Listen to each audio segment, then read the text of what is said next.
Salut și bine v-am regăsit la un nou videoclip. În acest videoclip voi arăta-o pe Clăpățica, căprița mea, foarte jumbucișclasă, acrobatică, săltăreață, rapidă. Handicapată pe lângă. Și o aducem să pască iarbă aici la noi în prund.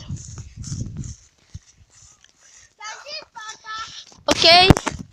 Altă dacie asta n-are rost, dar încă e funcțională. Deci n-are rost, dar e funcțională. Într-un fel sună ciudat, că n-are rost, dar e funcțională.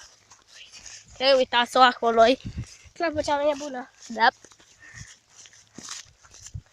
Și acum că a tuns iarba, ar trebui să fie mai puțin șerpi și să se vadă. Eu vom duce undeva pe acolo. Unde? Luca, la noi, la Malaila, să mănânce frunze. Unde? Acolo, la Malai, vezi ăla, acolo. Da, veniți? Ce? Mai știi scările? Ce scări? A, da, dar tu mai știi leagănul. Ia-l-ai, că l-am terminat.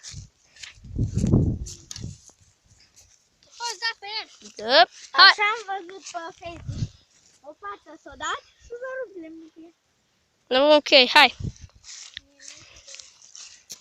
Ia, cum ești pe YouTube? Cum ești? Andreea Molnar. Ok, și câți abonați ai? 10. 0. Nu cred că ai. Nu cred. Ok,